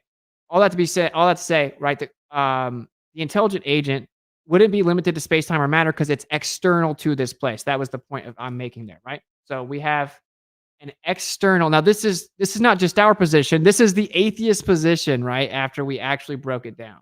This is the atheist position if they are bold enough to sit at the table philosophically and logically and actually address the antecedents, to address the philosophical and logical questions. And most of them, frankly, they just have never done that. So the atheist is now forced to invoke an external. We covered that because the first law, in a combination with the second law, there had to be a beginning, and the matter cannot be created nor destroyed. Of course, matter can't create itself because it would have to exist before it existed. But even more than that, it can't be created nor destroyed inside this material universe. Then it had to come from outside of it. So it's external. It's eternal, meaning it's not limited to time, right? It's energetic, and of course, that's based on you're talking to an atheist, right? So that's based on the definition of atheism in basically academia, which I mean of energy, which is the ability or capacity to do work. Now, I consider that a ridiculous attempt to define something that isn't a definition of anything. And if I ask you to define a human, you're like, the ability to breathe oxygen. I'd be like, what? That's not what a human is. That's just something a human can do, right? So energy in and of itself cannot be the ability to do work, right? But anyway, that's how it's defined in terms of physics and natural science. That's the way that people have a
Okay, I think we're back. That was crazy. What is cool though, it took the camera off and it kind of looped my logo, so we should be good. If you guys can give me some feedback that we're good, I think we're back. Yeah, we're back. Okay. That was crazy, bro. This giant blue screen popped up on my left monitor and it said, your computer has experienced a problem. It must restart. We'll restart for you. And then it started showing me the percentage and then shut everything down. That was crazy. I don't know what's going on, but I definitely can't afford a new computer. So hopefully that gets fixed. I don't know if anyone's in the Florida area and thinks they can come look at it because on some GP, which is what we call it's a good principle. But anyway, okay, we're back. So let's just pull the presentation back up. I was gonna say, man, that was like right at the end, explaining the final phrase, the conclusion. So that was gonna be very frustrating. But we are back. So set up slideshow, browse by individual window, and then we're gonna go to the final slide. Okay. Present. I'm sorry, I'm like narrating it. I hate people do that. Okay.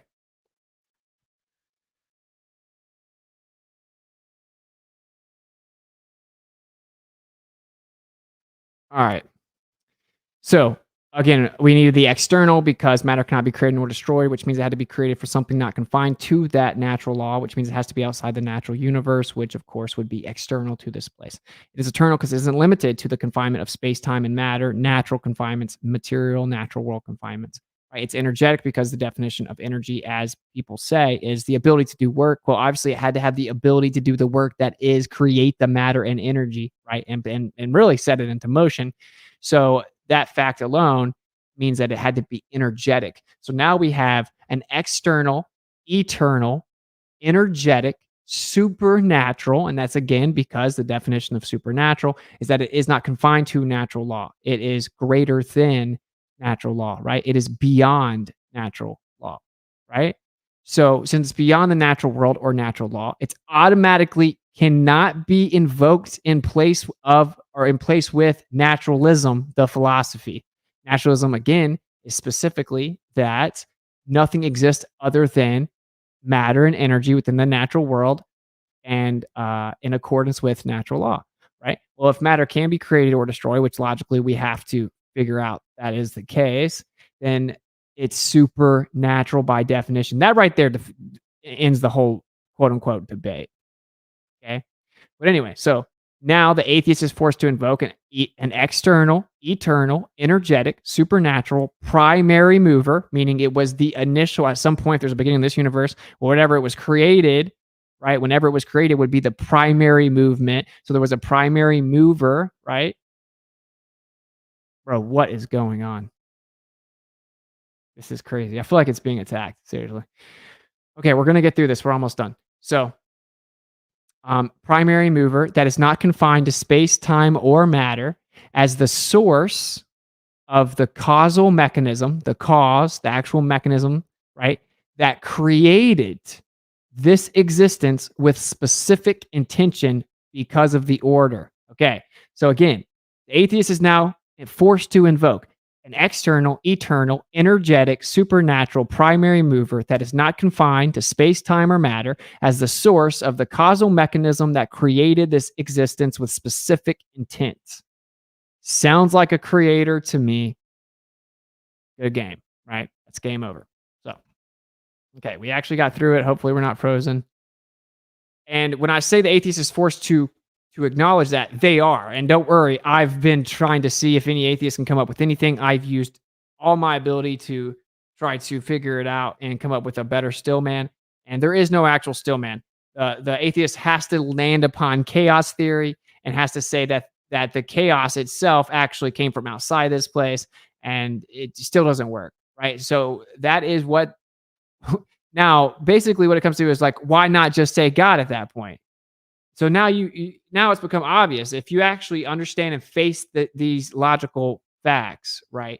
This logical, information and deduction and pattern recognition, right? Now you must have some type of personal reasoning, and this is what it really is. Typically, is people have experienced something bad, and if there's a creator, they're mad at him or mad at a creator, right? And they have a problem with religion. They have bad experiences. They don't like the idea that a book tells them what to do. They think it may be a method of control. They wanna do whatever they want to. They don't like the idea of moral accountability. They don't like the idea that it's gonna take a lot of time and energy to try to invest further or investigate further.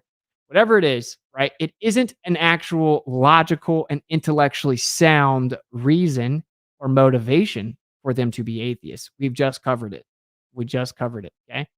And so again, that is showing that now you have to try to justify in your mind that you can have something that's external to this quote unquote universe. It's eternal, it's energetic, it's supernatural, it's the primary mover, it's not confined to space, time, or matter, right? And that it's the source of the actual mechanism, the cause of the creation of this entire existence. And it had specific intention to order it in such a way, but that it isn't intelligent agency. It isn't a creator. Okay. That doesn't make any sense. And I've actually had atheists start basically conceding each of these points as we go through them, conceded all of them, and still think that somehow, you know, and I've even had an atheist also say, right, well, that's just the way that we currently understand it. That's using our laws of logic and our way of understanding. But outside of this universe, pre singularity, there may be different logic. There may be different things that we can't even comprehend. I'm like, oh, so we're going to add to the list, right? So it's an external, eternal, energetic, supernatural, primary mover, not confined to space, time, or matter that we can't comprehend or adequately describe that created this place with intention. That's a creator, my guys. I hate to break it to you. I hate to do you. I hate to break it to you. So there you go. That is atheism debunked. And yeah, I think it's pretty clearly the case. So hopefully you guys enjoyed. Let me come over to Rokfin and check you guys out because I did have a presentation before our stream earlier. So I did an hour presentation in a group, and then I immediately after that had In the Field with Robert Bennett. If you haven't seen it, I definitely encourage you to check it out. And we had a nice discussion afterwards. There's part one and part two, very informative. That was like almost 4 hours, and then we're at like almost 2 hours with this stream tonight. So pretty long day because I also had a lot of stuff. I had to wake up really early. Um, okay, let me see what's going on with Rockman. Hopefully it didn't shut down. We shall see. And I'll read any super chats you guys send. I'll give you guys, we'll do some housekeeping. I'll kind of let you guys know what's going on.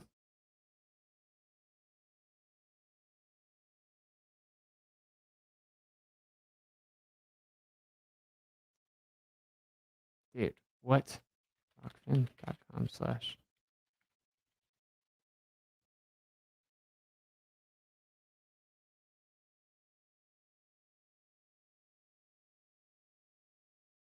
On. I don't know. It's saying 0 earned in tips, but I saw something earlier, I think, but I'll check again in a second. Okay, hopefully, I think it's still working. So I'll check Rockfin in a second. Sometimes it takes a minute to load.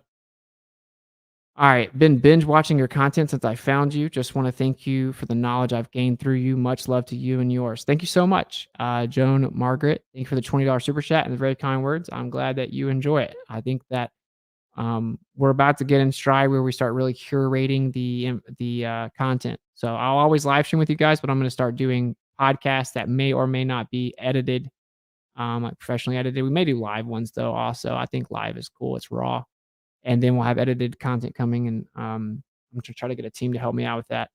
So, and if you guys want to see that, then just help a brother, be able to actually afford to do it. Support the channel however you can, and if you can't, it's cool, it's fine. Like, just share the information and help us reach other people. Tom Hutchison, thank you for the generous $50 tip. Great stuff, Austin. Thanks for the great content. Thank you so much. I'm glad you enjoy, and thank you for the generous donation on Rockfin, brother. Much love. Shout out to the legends over on Rockfin. Could there even be an atheist without a creator? How would they explain their ability to choose anything? Exactly. Yeah. And that's actually, I put that in my first slide. All right. Let me come over here.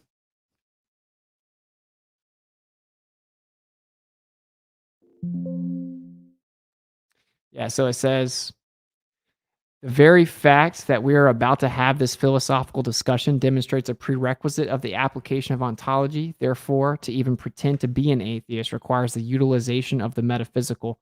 Specifically, it requires the use of the mind and/or consciousness.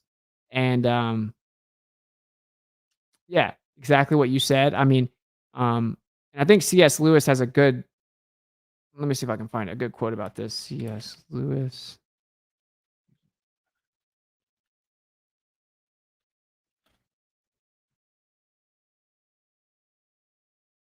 So, okay, here's what C.S. Lewis said. Supposing there was no intelligence behind the universe, no creative mind, in that case, nobody designed my brain for the purpose of thinking. It is merely that when the atoms inside my skull happen for physical or chemical reasons to arrange themselves in a certain way, this gives me, as a byproduct, the sensation I call thought. But if so, how can I trust my own thinking to be true? It's like upsetting a milk jug and hoping that the way it splashes itself will give you a map of London. But if I can't trust my own thinking, of course, I can't trust the arguments leading to atheism. Therefore, have no reason to be an atheist or anything else. Unless I believe in God, I cannot believe in thought. So I can never use thought to disbelieve in God. Perfectly said by C.S. Lewis. And obviously, I don't agree with that guy on everything. He has somewhat sketchy ties, but that's a very elegant way of saying what you just said. And yeah, just the fact that you're utilizing the mind and consciousness and thought and that you can trust your thought. The fact that you can trust your ability to think, right?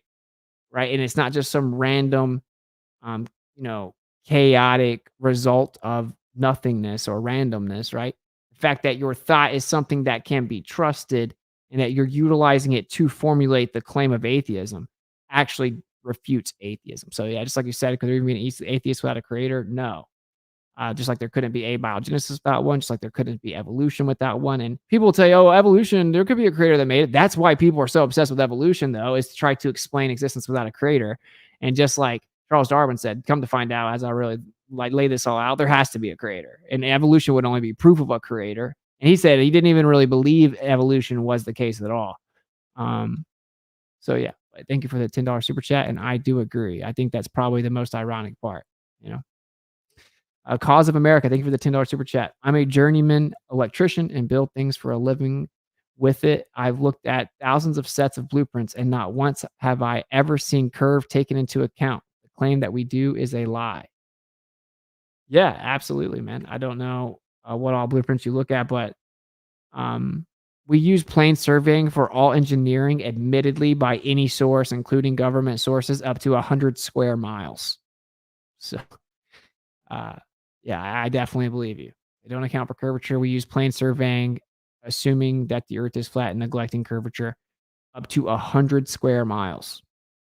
That's why it's so funny. People try to say certain bridges and buildings and stuff. It's like, you don't even know what you're talking about. Sorry, I wanted to go up to the first super chat. I remember they asked me a question. And I don't remember what it was, but it's not showing up.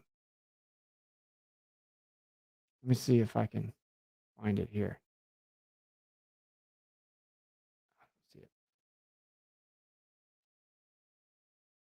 Yeah, sorry, I don't see it. I remember you asked me a question that wasn't really on topic, and I didn't want to get distracted, but sorry, I don't remember what it is.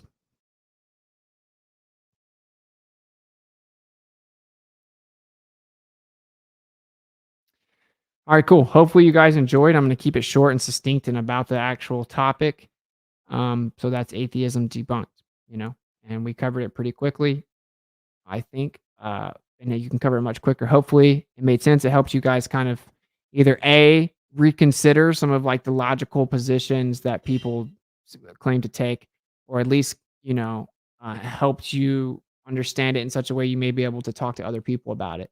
I think the number one thing to say to someone is, first of all, if you're saying that you're atheist or atheist agnostic, that you're currently not convinced that there is a creator, or you see no evidence that would make you believe there is a creator, what you're saying implicitly is that it is possible that everything that we see here could exist without a creator. So you are actually making a claim, right? You're claiming it is possible that everything here is without a creator. So you need to logically be able to validate and substantiate that. Okay. And typically atheists don't even they'll just point and laugh at the creationists, right? That's sitting at the philosophical table, yet they don't even take a seat. They don't even sit at the table. They don't even address these things, which are logical antecedents or something that need to be addressed for any ontology, any philosophical worldview. You have to understand these things and try to address them, make them make sense so that your worldview can supposedly make sense. So, anyway, you are making the claim implicitly that it is possible that everything that we observe, including information and order, etc., this matter, this energy, it can exist without a creator, without intelligent agency specifically, right? That is a claim. Okay. The next thing you could quickly ask them is you could point that out to them and then just ask them, well, do you agree that if there was a creator or some type of intelligence behind this universe, that it would be an important thing to know? Like, don't you agree it would be important to your life or it would be significant that if that were true, it would matter to you? And they'll almost always say yes if they're being honest at all, right? And if they say no, they're really just not being honest. Then the next thing you could ask is, well, do you believe that there's nothing outside of this material world? Like, is all that exists matter and energy, the physical world, right? Do you think there's anything outside of it? And the answer is, of course, yes or no. And they're like, I don't know. Maybe there could be. All you get from atheists is, I don't know. Maybe a pill to possibility. I don't know. As if they just keep saying, I don't know, somehow it's an intellectually sound position. But then you, of course, say, well, what about intuition or the mind or dreams or reasoning, right? What about information? What about near death experiences? So, those are metaphysical things. Those are things that are not limited to the natural world. But even if you wanted to discount all of those things for whatever way, whatever reason, um, matter and energy cannot be created nor destroyed in this place. So, where did it come from? Somewhere outside of this place, right? And so you then take them right to that place. I think if someone's having an honest conversation with you, you lay it out like that in a very loving and patient way, you may really be able to change people's lives. If free will exists, then why am I not able to do all things that I think? If God is eternal, why can't nature or matter be eternal? First law supports cannot be created equals origin point. You still demand, though. I don't know exactly what you're saying here. So if free will exists, then why am I not able to do all things that I think? Well, I think that we're put here with certain limitations. So I think the point is to struggle and thus learn and develop and get to have like um, limited experience, right? That if you're eternal inside of this finite body, wouldn't it be a blessing that you get to experience both? Right? You get to experience this material, limited confinement, struggle, learn, range of human emotions, make children. And then um, also you can experience the eternal version of you without this existence, without this material confinement. So that's how I view that. If God is eternal, why can't nature and matter be eternal? Because nature and matter are not intelligent. Okay, so it doesn't have the requirement, the antecedent for what we see, like we covered in the stream. Nature and matter. And if you say it's eternal, what I'm saying is if you look at the first law, it can't be created nor destroyed. So okay, it's eternal. Well, then if you look at the second law, what it necessitates, and it's not just a guess, it's not just a theory, it's just what we know happens always. The second law of thermodynamics, it explains that entropy will always increase, right? Therefore, the usable energy will always be decreasing because energy is being used to seek equilibrium, right? And so you have entropy happening. Now, really, the cause of entropy is interesting, right? It seems to actually be will or consciousness in and of itself, intent. But anyway, so that means that it's going to eventually run out of usable energy, and that means it's progressing by way of decreasing. So it has to have a starting point. So now it's a beginning. So yeah. Also matter can't create itself. So I don't, it would have to exist before it existed to do that. So you need some type of intelligent agency. So that first law supports cannot be created equals origin point. I don't know exactly what you're saying with that part of it, but hopefully I answered your question. I fundamentally disagree. But thank you for the $10 super chat, brother. All right, I think we're good on Rokfin. Hopefully the chat's still going. Shout out to all you guys. Okay. let's wrap this up. So, free will with limitations. Yeah, yeah. Like I'm saying, from within the limitations of this physical existence, you're allowed to do what you want. That's what I think. So technically, in the sense of complete free will, well, you're asking. It's not actually free will. You're asking about being omnipotent, all powerful. And so, no, we're not all powerful. I guess we were made. It's we can do what we choose to do, right? We can do whatever we choose to do that we're able to do, and that is free will, free choice, like unlimited choice in your own hands, but it doesn't equate to omnipotence. So yeah, obviously it has the caveat of you not being all powerful or the creator, which, goes without being said. Do you believe Israel is the synagogue of Satan? Mind you, not the Israelites. I'm talking about the Khazarians that inhabit Israel currently. I do think it says wherever those in the end who claim to be, but are in fact the synagogue of Satan. I think Israel is a spiritual house. I think it is a family of believers. I think not everyone from Israel is of Israel. I think Galatians 3:28 point blank says that there is no Jew nor Greek nor bond nor free nor male nor female. We're all one in Christ, and through Christ we inherit the seed of Abraham. I think that he's back far back as the Exodus when he left Egypt. There were people grafted in, even Egyptians.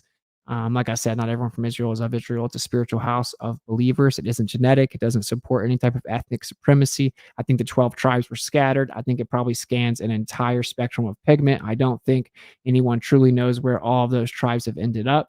I do think that land it's a strong possibility that land is actually physically important. I think it is like, the historical land from the scriptures. Now, some claim they think that it's in different places. I don't necessarily think that. I'm very open-minded though. I don't know. Long story short, yeah, I think it is very possible. That's what it says will happen in the end. So their actions certainly show us that, don't they? But thank you for super chat, and I will use that moment to do that part of the housekeeping, if you want to call it that, which is that I will be doing an Israel stream. So I will be covering the whole debacle in the Middle East. Maybe Monday. I don't know. Yeah, maybe Monday, and that'll be on Rokfin predominantly, and I think I may also try to get it on Rumble. I'm gonna start streaming on Rumble as well, but I would really appreciate if everyone goes to Rokfin. Go ahead, rokfin.com/WitsitGetsIt. If you support me there, it really helps me out. I may actually put it on private for a little bit just because I think that people should like support if someone's putting in all this energy into work and you support them and you want them to keep going, just like I do. I think you should support people kind of out of principle, but it's all good. I do it because I think I'm supposed to. But long story short, it'll probably be on Rockfin. We know that will get censored very quickly. So I am going to cover that soon. Also, the zombie stream, the possibility of basically what people may call zombies. I'm going to cover all the science of that soon, and that will also be probably limited to Rockfin. So in both scenarios, I'll cover a little bit of it on YouTube, and then we're going to move over to Rockfin. I will, yeah, okay. We won't announce that yet, but the summit's coming up, Mount Meru 2. I'll let you guys know about that in the coming days, but it's going to be absolutely epic this time. We have a bunch of legends speaking. So you definitely want to get your tickets to the summit. It's going to be dope. And we're going to have a VIP after party. It's going to be very cool.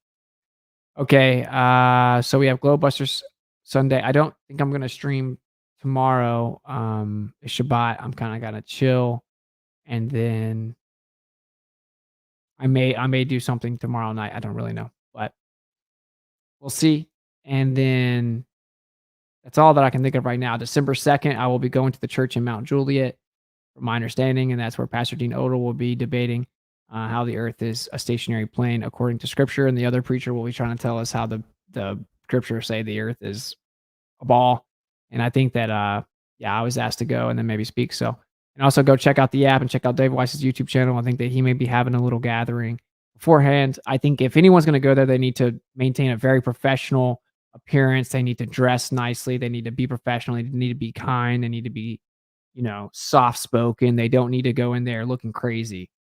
Like smelling, like ganja, and just that's just not just be wise about that situation, you know? I think it's very important that people kinda understand that you're feeding into a detrimental appearance if you just go somewhere looking crazy, just be wilding out. But anyway, so that's coming December 2nd, and then the summit December 8th and 9th. Some other appearances coming up, no reason to tell you guys about them yet. So there you go, that's kinda what we got going on. We got, trying to set up a really big debate that I hope will happen. I'll let you guys know soon. But yeah, so we have the Israel stream coming up maybe Monday, because we do have Globebusters tomorrow. I don't think I have anything in the PO box yet, so I think normally I was gonna kinda wake up Sunday mornings and, um, go work out and, take care of some work and then kind of open up my stuff in the PO box with you guys Sunday mornings. But I don't think there'll be anything in there yet. Um, and I'll go ahead and tell you guys again what that is. The PO box is PO Box 48892, Tampa, Florida 33646. PO Box 48892, Tampa, Florida 33646. And I'll open that up on Sunday mornings. I think as of now, Monday I think will be the Israel-Palestine situation stream. We'll cover that. May call it like World War III question mark or something, but everyone's asking for my take. I'll do the zombie thing. And we have many other streams, topics that are coming that are going to be really good. So just stay tuned. And that's pretty much it. Hopefully you guys enjoyed. Thank you guys who supported with donations. Oh, I will be announcing, do you have a stance on the creator's purpose for the creation? Yeah, so I have many different takes on this. I think that it may have been compartmentalization of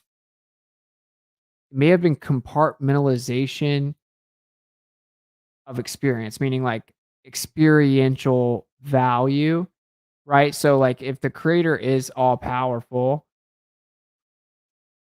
how can he really experience limitation other than creation that may be limited?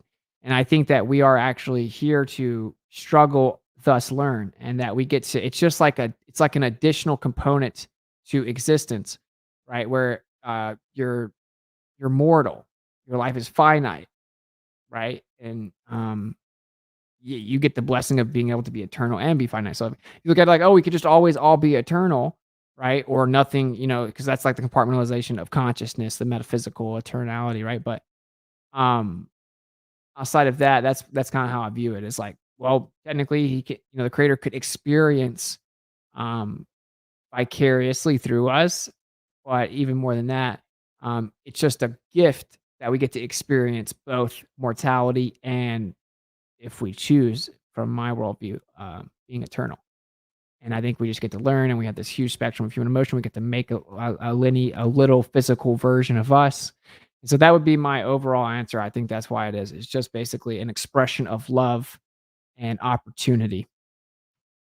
Pretty deep question. I think that that's a pretty deep answer, though. So maybe that resonated with you. Let me make sure we're just not missing any super chats here. All right, I think we're good. Thank you. And did I read your name? AP, thank you for the $20 super chat. Brother, much love. All right, cool. So, and I don't think anything happened on Cash App or anything like that. But if it does, I will definitely start reading you guys off. So links to support in the description. You just go to the first link in the description. It'll take you to all the rest of my links. And yeah, cool. We're gonna be rolling out Instagram, and I'm gonna update that whole thing. Start putting out certain shorts and TikTok and YouTube shorts, and we're gonna get on Rumble and Rokfin. Start putting out some edited videos on YouTube. Maybe periodic uploads. I'm not gonna say daily uploads, but I'm trying to get a team that I can trust with a good eye and talent to be able to do that. But I can't really afford it. We're also gonna try to make a podcast where I have in-person editing with a really nice camera or whatever. So if anyone wants to work out some type of investment situation or potentially like fronting to help with launching that business, like to make it a podcast, just email me or telegram me, witsit@protonmail.com, or go to Telegram. And actually I've tried to write up a little business plan. So it's like it's not completely finished, it's like a rough draft, but yeah, that's the plans as of now. If anyone wants to support or help with that, I think it's going to be truly epic. I don't think a real True Earth podcast exists, and we're not going to be limited to just that discussion. we're going to talk about truth-related things, but I want it to be funny and entertaining. I want it to be open to a whole spectrum of guests. So yeah, I think it'll be very cool. I think it'll be very cool. Like the first real professional looking True Earth podcast, if you will. I haven't thought of the name yet, but that is my plan. I think it's gonna blow up. And I think I'll be able to go to other big platforms and then kind of get the mutual connections where we help each other out. And I think it's going to be super cool. So if anyone wants to support with that, or even want to work out some type of deal, I do need some help big time with that, to say the least. So they're throwing that out there in the ether. And I think that's it. I think we're good. That's good enough for now. So cool. Thank you guys for kicking it. Atheism Debunked. Hopefully you guys enjoyed. Hopefully I wasn't too redundant. I just wanted to phrase things in many different ways so you guys fully understand it. I'm actually getting tired and I still have some stuff to do and I have to wake up really early. Actually, no, I don't have to wake up tomorrow Shabbat, so I'm not going to wake up super early. It's just a habit that I have to wake up really early to work out, but obviously not tomorrow. I chill. I relax. All right. Cool. Thank you guys for kicking it. Seek and speak truth unequivocally. Shout out to you guys on Rokfin. And yeah, the weak find contentment in the consensus of ignorance. So who cares what other people think? They're always going to attack you, man. Just speak for the truth boldly, and the rest will fall in place. Because what's popular is rarely true, and what's true is rarely popular. Audit NASA updates coming soon, so stay tuned. Till next time, much love. Peace.